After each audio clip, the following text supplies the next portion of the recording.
हूं आपके साथ विभा उपाध्याय। जलालुद्दीन उर्फ छांगुर बाबा की कहानियों में एक और सनसनीखेज चैप्टर जुड़ चुका है। जी हां, खबर है कि छांगुर बाबा पर पाकिस्तान की खुफिया एजेंसी आईएसआई की भी नजर थी और उसको लेकर नेपाल के काठमांडू में आईएसआई एजेंट की एक बैठक भी हुई। देखिए हमारी ये खास रिपोर्ट।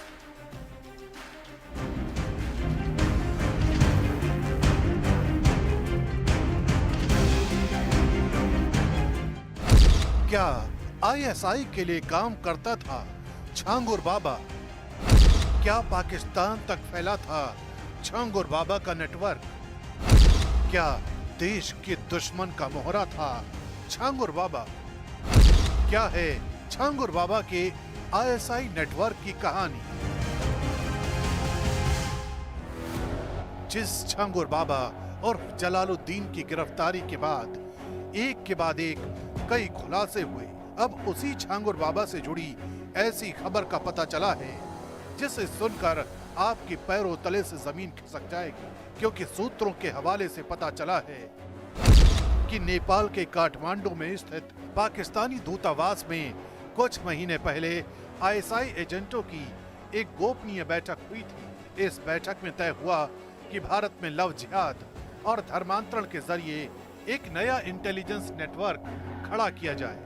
आईएसआई की योजना थी कि मुस्लिम युवाओं को हिंदू नाम देकर हिंदू लड़कियों से शादी कराई जाए। इसके लिए छांगुर पीर बाबा और जलालुद्दीन से संपर्क करने की योजना बनाई गई। छांगुर बाबा पहले से ही हिंदू लड़कियों का साजिश के तहत धर्मांतरण करवा रहा था। यही वजह थी कि आईएसआई एजेंट अपने स्लीपर सेल और जासूसों का नया नेटवर्क खड़ा करने के लिए छांगुर बाबा से संपर्क करना चाहते थे।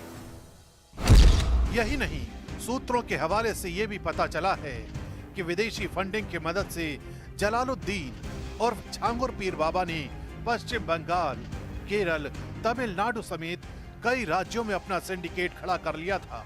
वो लगातार हिंदू लड़कियों का धर्म परिवर्तन करवा रहा था। इसके लिए बाकायदा फोन पर कोड वर्ड में बात करता था जिससे कोई समझ ना पाए। छांगुर पीर बाबा ने यूपी एटीएस की पूछताछ में यह भी बताया कि वो केवल लव जिहाद करने के लिए युवाओं की एक फौज तैयार कर रहा था। मुस्लिम युवाओं को हिंदू नाम देकर लव जिहाद की साजिश को अंजाम दे रहा था और उसकी आगे की मंशा एक फौज तैयार करके गरीब लड़कियों को किसी भी तरीके से अपने जाल में फंसाना था। यही वजह है कि छांगुर बाबा के खेल को बेनकाब करने के लिए ईडी भी शामिल हो गया है। मनी लॉन्ड्रिंग एक्ट के तहत केस दर्ज हो चुका है और ईडी दोनों आरोपियों जलालुद्दीन और नसरीन उर्फ नीतू की कस्टडी रिमांड लेने की तैयारी कर रही है।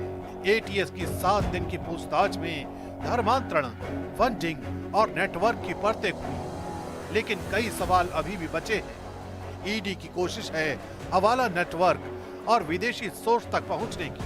सूत्र बता रहे हैं कि छांगुर बाबा ने विदेशों में भी ट्रांजैक्शन किए, खासकर कतर और यूएई में। ईडी को शक है कि आईएसआई के कुछ non state actors in transaction में शामिल हो सकते हैं। यानी ये कोई घरेलू अपराध नहीं बल्कि अंतर्राष्ट्रीय साजिश है। ईडी ने इस मामले में पीएमएलए एक्ट के तहत मुकदमा दर्ज करके तफ्तीश शुरू कर दी है। इस केस में ईडी के सामने कई चुनौतियां हैं, क्योंकि गल्फ कंट्री से 40 बैंक अकाउंट में करोड़ों रुपए आए हैं। इसकी डिटेल तो है, लेकिन हवाला नेक्सस यानी सिंडिकेट के जरिए जो पैसे आए उस तक पहुंचना बड़ी चुनौती है। बीते दिनों यूपी एटीएस ने बलरामपुर के उतरौला तहसील से जलालुद्दीन और नसरीन द्वारा जो संपत्तियां खरीदी गईं, उन संपत्तियों के कागजात और डिटेल ले लिए हैं, लेकिन सूत्र बताते हैं कि दोनों आरोपी पूछताछ में सहयोग नहीं कर रहे हैं।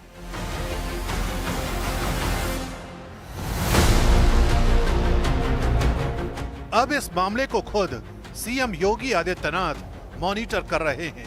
एटीएस और बलरामपुर पुलिस की जांच में सामने आया है कि छांगुर बाबा ने बलरामपुर में अवैध तरीके से कई संपत्तियां खड़ी की। अगर ये संपत्तियां सरकारी जमीन पर पाई गई तो योगी सरकार का बुलडोजर फिर एक्टिव होगा।